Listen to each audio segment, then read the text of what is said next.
is again WHODEY Nation in español with the interview. Jay Morrison is back, old friend of this show. Jay, is great to have you here in WHODEY Nation in español. How it's been so far?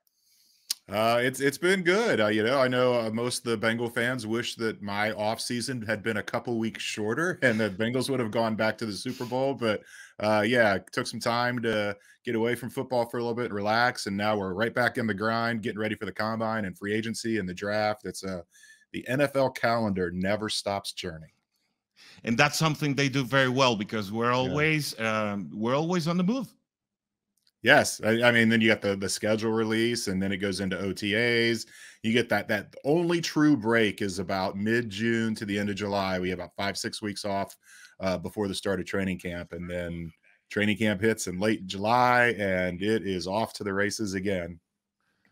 That is right, and even so, that takes a lot of discussion because, well, last time you came here, we were talking about the Jesse Bates situation. We saw how it went, and well, lots to talk about. And I would like, for starters, if you agree with me, to take a look back in the rearview mirror and try to see how would you address this last Bengals season overall as a whole. What would you say that the Bengals season accomplished, or maybe is still in debt with the fan base? Yeah, I understand where teams, it's championship or bust, but I think as fans, you can't look at it that way. I don't know how anyone could look at last year and not say it was a success. And I thought that could be the case even if they had gone to Buffalo and lost. It seemed like the minimum bar was advancing again in the playoffs. And once they won that game against Baltimore in the wild card round, I don't want to say we were playing with house money, because certainly they were so close to going back to the Super Bowl, and who knows, and maybe they win it if they get there. But with what this team was able to do with kind of that bullseye on their back, and with the whole Super Bowl hangover regression narrative, with a much harder schedule, I thought they were a much better team last year than they were in 2021, even though they didn't get all the way to the Super Bowl. It makes you realize how important. A lot of people, you hear it all the time. A lot of football left to play. People say that in September and October all the time. You look at those two losses, those two losses that they could have had against Pittsburgh and Dallas to start the season, and if they flip those and don't lose those games on the final field goal at the gun, then that AFC Championship game is in Cincinnati. It's not in Kansas City, and maybe we are talking about a back-to-back Super Bowl appearance. Maybe we are talking right now about them hoisting the Lombardi Trophy for the first time. So, yes, left a lot of meat on the table by not getting back to on the bone, by not getting back to the Super Bowl. But still, when you look at it in its entirety, it was a successful, and it should be a rewarding year if you're a fan of this team. What would you say affected the most the team in off season? The Joe Burrow and the appendectomy issue, or maybe not playing the offensive line in those 2 prior weeks to the opening game? Do you think off season had to do a lot with it? I think the Burrow appendectomy is the main thing. I don't put a lot of stock. There's a lot of teams that don't play guys in the preseason, and they're able to hit the ground running, and avoiding injury at this point is, especially when you don't have the kind of depth that the Bengals would like to have on that offensive line. I thought that was the right move, not to play those guys. It wasn't so much rust physically. I just think it was a lot of rust mentally for Joe Burrow, because missing that much time in camp, and not so much the timing and the camaraderie with his receivers, because they were all back from the previous year, but just seeing defenses and making checks and calling audibles and just going through the whole mechanics of getting yourself back in football shape, and not just having that time off, but that time off was regression. I mean, it was a serious operation. I mean, he let that happen. When the appendix burst, he let it go too long. He tried to do what football players do and put the pain out of his mind. And really got to a dangerous situation, and he lost a lot of weight, and he had a lot to come back from. It wasn't like he just had a few weeks off and he was the same guy from the start of the layoff to the end. He really had to build back his strength, and I think that played a substantial role in those 0-2 starts. And even saying that, I mean, you know, you don't lose your long snapper in the first game, and you win that game against Pittsburgh. And the Dallas game, I mean, I think we underestimated how good that Dallas team was early, and so that's not a bad loss. But still, when you look at the way they came back, had a chance to get a stop, get it into overtime, and maybe win it there, and then give up the field goal. If you've got 100% Joe Burrow in either one of those games, I think they win them. And there's also the last part of the season. For many, the Bengals were again one right tackle away from winning it all, right? Would you think? It also happened, the Adeniji and Lyle Collins situation. Do you think it had to do with the final outcome of the season? I think it was more the interior of the line. You look at, I mean, Chris Jones just wrecked the Bengals game plan in that Kansas City game. And yeah, he lined up on the edge some, but he did most of his damage coming up the middle. And, you know, you had Cordell Volson and you had Ted Karras in there, who were guys that were starters all year long. And it was just a terrific player playing great in a big moment. But yeah, there were issues where the three guys that went down with injuries. I mean, that Jackson Carman stepped in and played great in that Buffalo game. That you saw the O-line kind of respond, and those backups do a good job. But it came down to that Kansas City game where they had a hard time stopping Chris Jones and stopping that Chiefs pass rush overall. And that was the difference in that game. I guess it goes hand in hand, but the Bengals' inability to get points late in the game. I mean, we're so used to Joe Burrow being this late game killer where you give him the ball with a chance to win the game and you think he's going to go do it. And he had a chance to do it in that game and they weren't able to get it done. And Chris Jones was a part of that. So a little bit of both, a little bit of the Bengals not taking advantage of a late opportunity, a little bit of Chris Jones just being a monster, and a little bit, let's be honest, the officiating left something to be desired in that game, and a crucial mistake by Joseph Osai, which was that was not a bad call. That was the correct call. But all of those, I mean, you take any one of those pieces out, and you know the Bengals maybe don't lose that game. Absolutely. And well, I'm sure people wants to get over that special part of the season, and I think this is our chance to look ahead. And I was listening to hear that podcast Growling, great material for those who hadn't seen it or listened to it yet, because it's everywhere on the internet.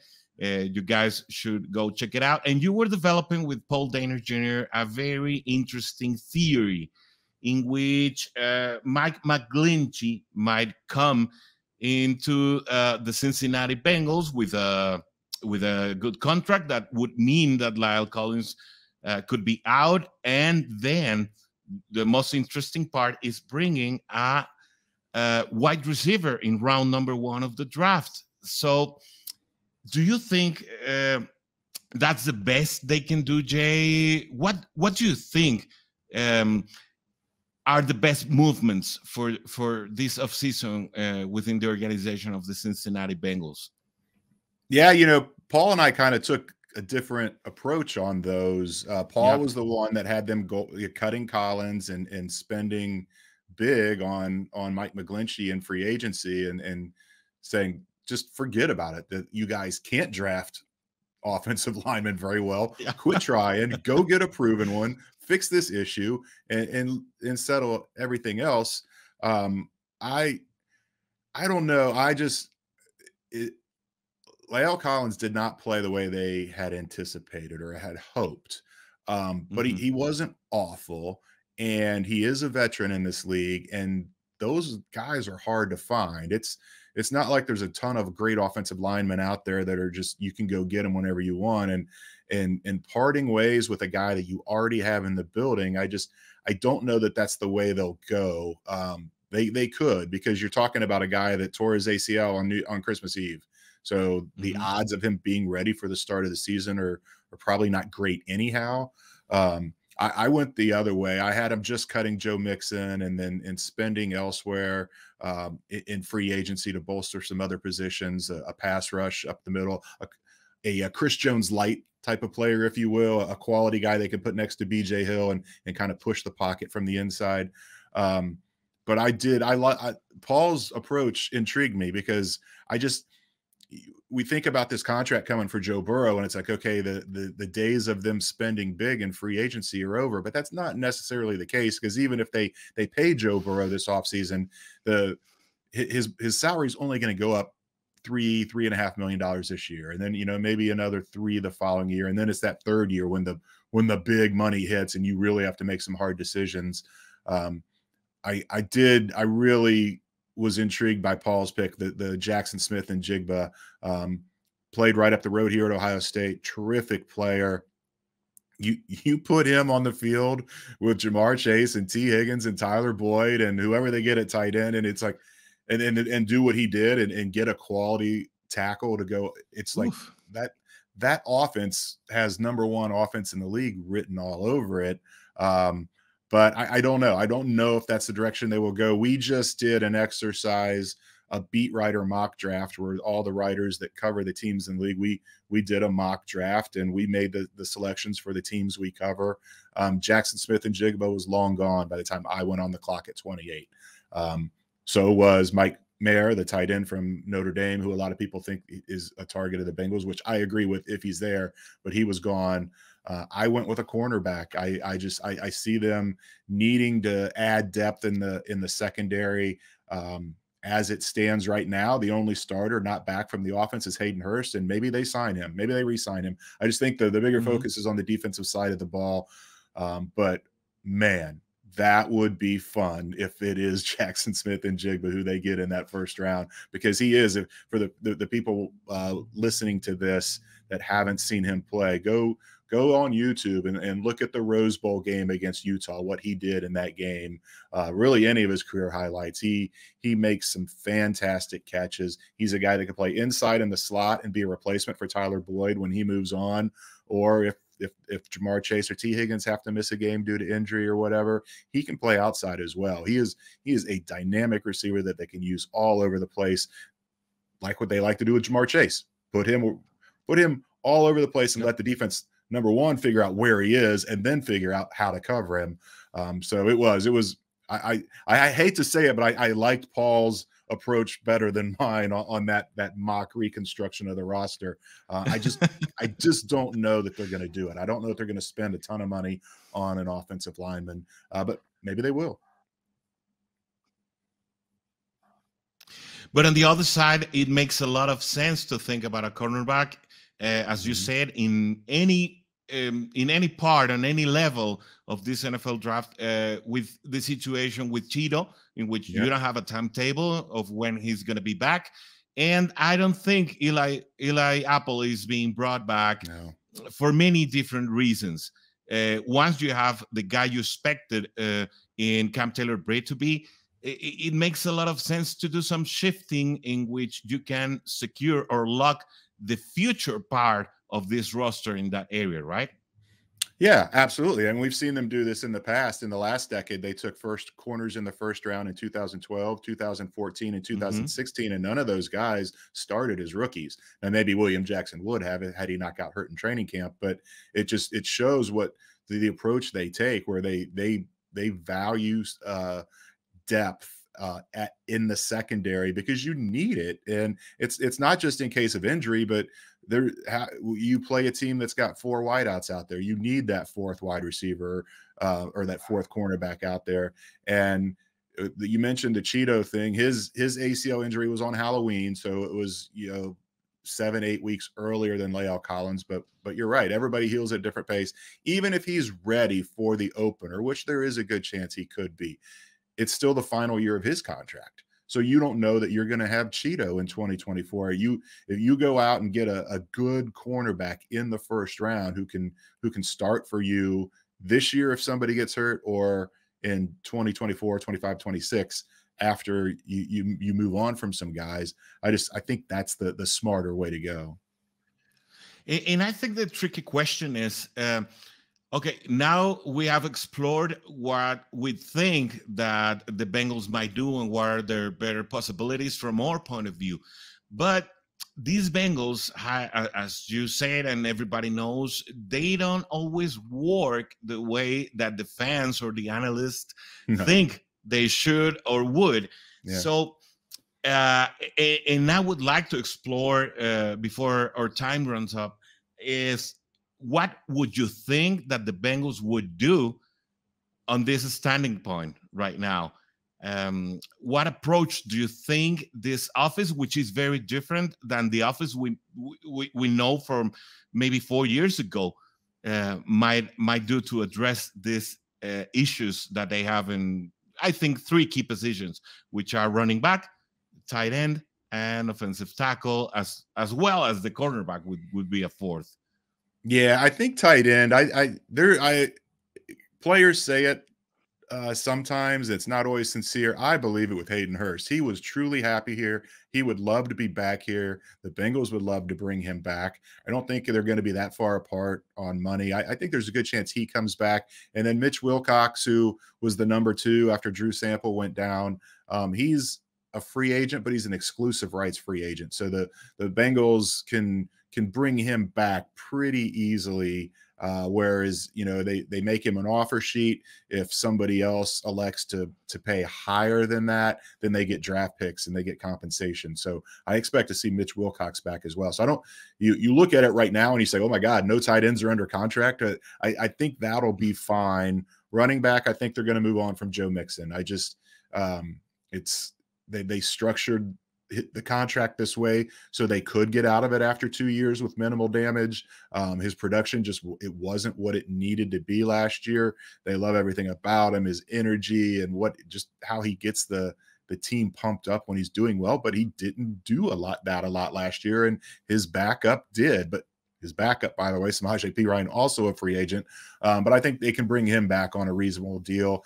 And then it's a pretty strong running back class, and we've seen it that the Chiefs, who just won the Super Bowl with a running back they got in the 7th round. Every year you find these kind of success stories where running backs are found late in the draft or even after the draft in free agency. And I think that might be the case. They may not wait till 5th, 6th round. They might get a running back in the 3rd or 4th if they cut Mixon and you're sitting there with just Samaje Perine. But I could see them getting another veteran and Perine and just having kind of a solid little core there for this year, and then drafting the running back of the future, 3rd, 4th, 5th round, whatever that is. And then tackle, I don't know. I really don't know what they're going to do. I find it hard to believe they would put a lot of money into free agency. They've kind of let it. They didn't come out right out and said it, but they've intimated that this year's free agency period is not going to look like the last 2 or 3 years when they were big time buyers. Maybe it's a smokescreen. Maybe they will, and maybe they want to be. And maybe Mike McGlinchey isn't available for $13 million. That's the number we had on him on our worksheet where Paul picked him. It's such a weird thing that the draft, you say these are the guys you want, but they could be gone before they get to you. Free agency, you say these are the guys you want, and it takes one team to come in and blow that salary out of the water and offer crazy money. And that's the one thing about this Bengals team. They have guys they want, and they have salaries they want them at. And if it doesn't matter how bad they want a guy, if the salary goes higher than what they have him valued at, they'll let him go to that other team. So it really is a crapshoot what's going to happen at tackle. I feel pretty good what we're going to see at tight end and at running back, but at tackle, I really have no idea which direction they're going to go. Here in WHODEY Nation español, we have a name. We have a guy really between our eyes. His name is Broderick Jones. That might be an option, but it would make things shift order-wise within the draft, and maybe that's something we have to keep in mind. But well, we'll see what happens. And Jay, we really appreciate you coming back to WHODEY Nation in Español. It is always great to have you here.